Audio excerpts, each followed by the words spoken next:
So before I tell this story, I just want to say that if you are easily triggered by talking about weight or talking about body image, then maybe this isn't the video for you because there's a story with every weight loss journey.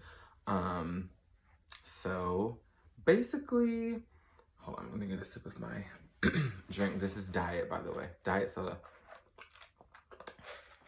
I'm going to discuss basically um what I ate to lose weight, um how long it took me, and how I continue to keep that weight off. So first of all, I lost probably 85 to 100 pounds. It just depends on if you consider gaining muscle back to be like negating the weight loss that I lost. So I don't want to give specific numbers because I feel like that's too much information, quite honestly, and it's no one's business how much anyone weighs. But when I graduated from undergrad, I was pretty obese. I lost 100 pounds in probably 2 years. Maybe 1.5 to 2 years. And that's actually really fast to lose that much weight, especially when I'm only 5'10", I'm not super tall. So that's a lot of weight. And I was kind of big my entire life. I wasn't necessarily as big as I was, when I lost the weight my entire life, but I was always a chunky, chubby kid. So shout out to the high schoolers that made fun of me.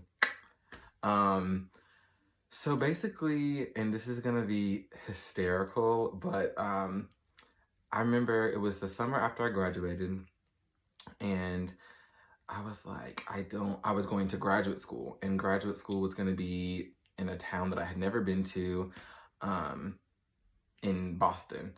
And I was like, I don't want to go to Boston not feeling comfortable in my own skin, because quite honestly, I don't think that beauty or looking good depends on how much you weigh. I think you have to be comfortable with how much you weigh or with your body, and I wasn't comfortable with any of it. So I was like, how am I going to lose this weight? Why am I bigger than my friends? Because I looked around and I was like, I'm not eating any more than my skinny friends on the side of me, so I don't understand why I'm big. So basically I Googled, quite honestly, and I found that different body types and different people respond to food differently. So, sorry, I'm like nervous. I'm gonna stop playing with that change. But yeah, and what's hysterical about this is that I've always been like a super, super, super duper fan of Kim Kardashian. I know, I know, but I just love her. And I was like, well, she's curvy. She's not stick skinny, but she's still lean and still, you can see ab definition, and she's slender person.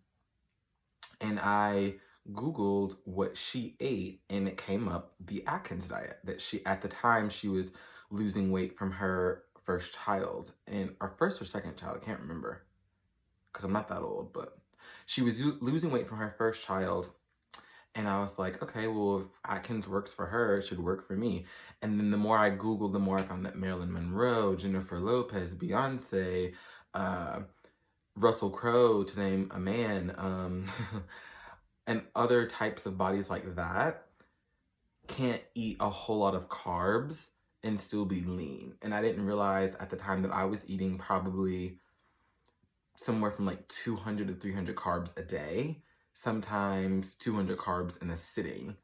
I would eat pizza, macaroni, pasta, rice, bread, all of that, and I wasn't really working out enough to kind of keep up that diet. So basically, I started the Atkins diet that summer, and within about a month to 2 months, I had lost 20 pounds. And at the time, I wasn't even really lifting weights. I was just kind of like walking, maybe for like an hour a day. And I literally mean walking. I was not running. I was not jogging. I was literally just walking like just walking. So I lost like around 20 pounds and I was really excited. Then, a lot of people don't know this part. When I moved to Boston, I was all alone. I lived in a hotel for 2 months, and I think I gained like 10 pounds of that 20 pounds back, and I didn't even know that because I didn't have a scale. But I stepped on a scale at like some sort of home goods store, and I was like, I gained 10 pounds back. No. But the difference is, and this is basically like the secret, my biggest secret is that you have to pick something that you can live with forever.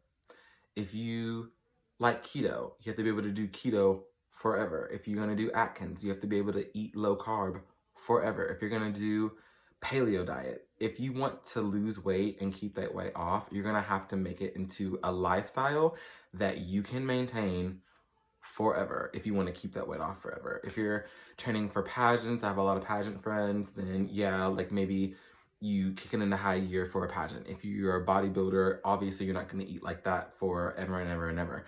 If you are a model, if you're like me and you want to get, not that I'm a model, but if you want to get lean for a specific photo shoot or for a specific audition, then I will even kick my own diet from my base level into like more of like a high gear. Like I kick up the protein, I eat less sugar, less carbs. Um, Basically, so I kept going. After I realized that I had gained 10 pounds back, I was like, well, I have a choice either to let it go or to be upset and gain every single pound back. So I kept going, and within 6 months, mind you, I was in graduate school, so it wasn't like I was just like chilling, I had nothing else to do. I was busy, I was working. Um, Actually, I wasn't working at the time. I think I was just doing grad school, but I was working out, aka just like cardio. And then that next summer, so after a year had passed, I had maybe lost 50 pounds just from walking and tracking what I ate. Also, um, I'm like jumping all over the place, sorry. Every weekend or every maybe 7 to 10 days, I would give myself a cheat day. Not a cheat meal, I would give myself a cheat day. I don't recommend this because it can kind of set you back, but at the time, I needed a cheat day. So I would literally eat low carb, low carb, low carb for probably 6 to 7 days. And then when I couldn't take it anymore, I would have like a meal, like a Chinese food or like pizza. And I really wouldn't eat that much of it or as much as I would before because I didn't feel deprived. Um, that's another thing is like choose a diet or a eating style that doesn't make you feel deprived. I don't feel deprived on Atkins diet. I don't feel deprived low carb. Keto is a little depriving for me because the amount of carbs is so low. But low to moderate carb for me is not a big deal, and I can eat like that forever, and I'm completely satisfied. So there's that, and then where was I at? Basically, hold on. So after a year of doing low carb, cheating once a week, and just walking, not really lifting weights, I met this guy who was a close friend, and we'll just call him Fernando because he's very irrelevant and we're no longer friends. But basically, Fernando was a bouncer at a club, and I was like having a really bad night, and I was just like sitting beside him, and then we just became friends. Mind you, I'm kind of tipsy. I don't know if you all are old enough to drink, but if you are, it is what it is. So I was like, oh, like, do you work out? He goes, of course I work out because he's a bouncer or whatever. So the next day, he actually hit me up and was like, oh, like, do you want to work out and stuff? And I think that he thought that I had money. So anyways, he basically gave me all the tips and tricks of like lifting weights, and he basically got me into lifting weights. And honestly, what he really did for me, because all the information that he gave me, I could have like looked up myself realistically, but I think what he gave me was the confidence to go into that room amongst all those other guys that were already fit, already in shape. It can be very intimidating for a lot of people, especially me, because I'm not super Mr. Macho Man or whatever. And I didn't grow up super athletic, even though I was a competitive gymnast for 9 years. I never participated in organized sports. So weight rooms were a foreign thing to me, but he would go with me to the weight room. He would help me. I made friends in the weight room, and then after a while, after about maybe 3, 4 months, I felt comfortable in the weight room without him. That friendship ended, and then I just continued on with weightlifting, and then I lost, so this probably like 30 to 40 more pounds over the course of that, probably 6 to 8 months. So it's not quite 2 years, but probably a year and like 8 to 9 months. Probably, yeah, a year and like 8 months, I would say I lost the bulk of my weight.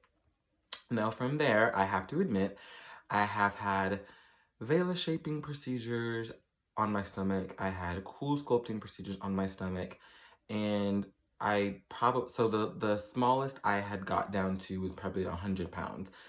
I'm probably up maybe 10 pounds from there, but I'm happy with that.